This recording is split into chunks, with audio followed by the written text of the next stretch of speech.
So here is a walk around on the new 2020 390 Adventure.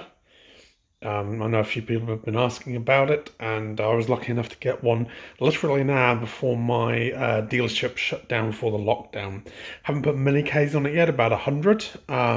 Just went for a quick joyride yesterday. So yeah, it'll be a quick walk around. So there's the wheels that everybody was so into complaining about.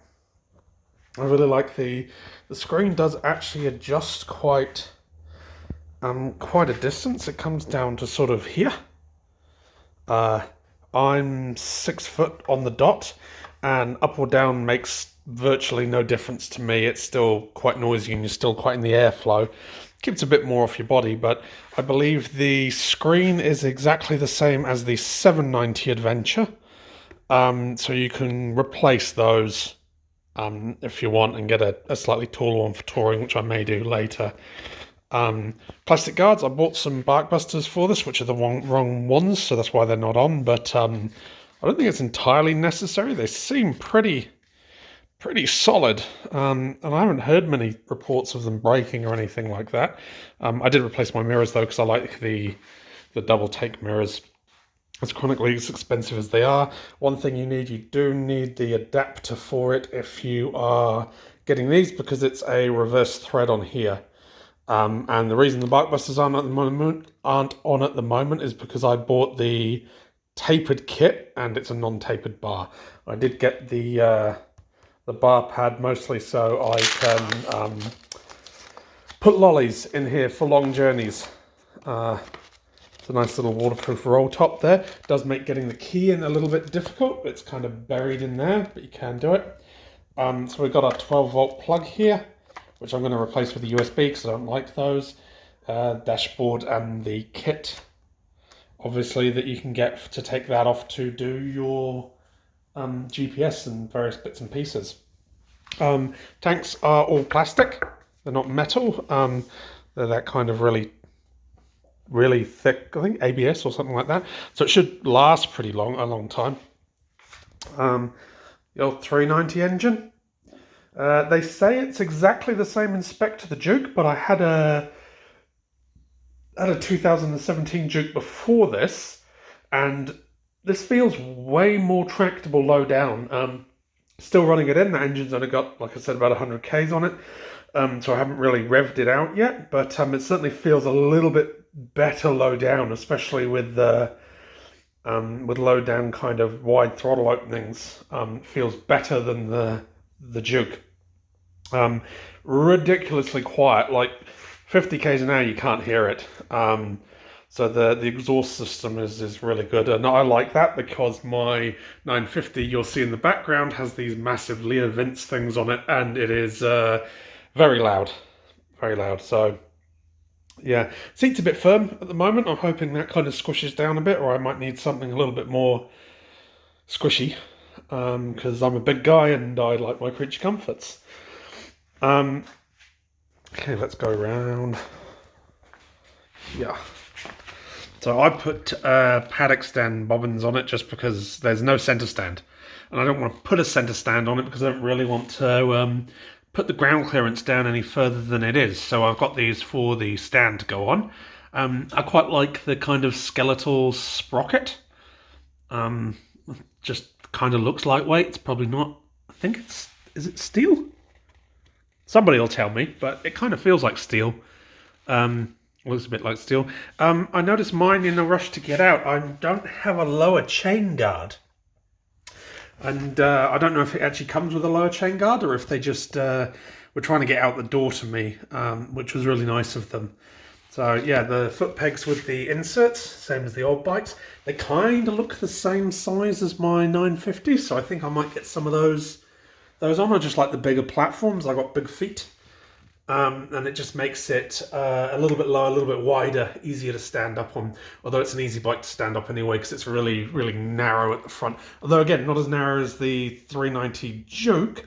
I'm guessing because of the much wider tank. It's a 14.5 litre tank on this, and I believe an 11 or a 12 on the Duke gives it a bit more range. They relocated the washer bottle too, which is cool. And I do have a Scott oiler to go on here as well. And my kind of plan at this point, when I get around to doing it, which probably won't be too long considering it's a lockdown, is maybe to mount that thing up in there. I did buy the wrong one though. You'll notice that this is not the KTM specific one. My 950 has the KTM specific one, and you'll see there's a distinct lack of orange on there. So that was a bit of a mistake. So yeah, we've got the orange one on the 950, and the other one, the 390, will just have to have the one that's for everything. Shifting. I had a Factory Pro shifter kit in my old bike, and I kind of feel that this would benefit from it as well. It's nowhere near as bad, although trying to get it into neutral is sometimes a little bit fluffy. And the Factory Pro shifter, which is a ceramic bearing and a stronger spring, really works very well. So once the lockdown over here is done and we can start getting stuff in again from overseas, I will probably look at getting one of those. It's just a really good upgrade. Cool, and back down to the front, and obviously an ABS system seems to work really well. I had to play on it in some gravel rather, and yeah, it seems pretty good. You can, unlike the 390 Adventure, unlike the 390 Duke, the ABS can be turned on and off while you're riding, but it only has a road and an off-road mode. So the ABS for the front wheel is always on. You can't turn it off. And again, I don't know if that's something that they adjust after the first service, but the Duke, you did have a completely off mode, but you had to stop to use it, which I kind of like the ability of switching the ABS backwards and forwards on the fly. You don't even need to close the throttle or anything like that.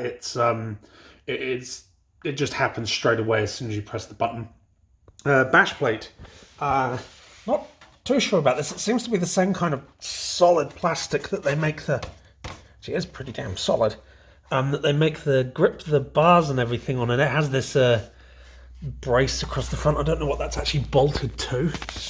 It's bolted to the front of the engine. So, yeah, that's... I don't know about putting something too solid on there, because quite frankly, I'd rather that break and the brace break than it break a casting off the front of the motor. And it's part plastic and part steel, you can see underneath there. Just where the exhaust comes down through. Oh no, that's really freaking hard to see. Sorry about that. But yeah, you can see there it goes underneath there, and the metal part seems to be to save the front of the exhaust, which I can imagine would be quite bad, and then it opens up at the back. I'm sure the aftermarket will come onto this, something like this, or get something sorted rather fairly quickly. Yeah, so...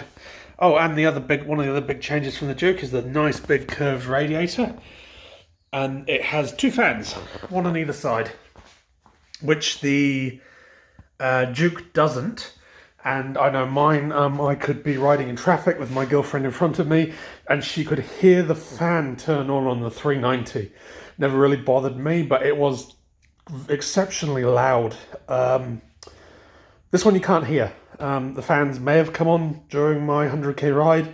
They may not have. I didn't actually hear them. So, yeah, so there's a quick overview.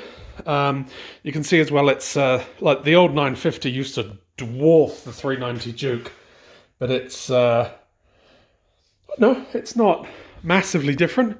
It's obviously smaller, but as they said at the moment, there's about 100 kilos difference between the big bike and the little bike. Cool, I will go and get the key, and we'll run through the dashboard.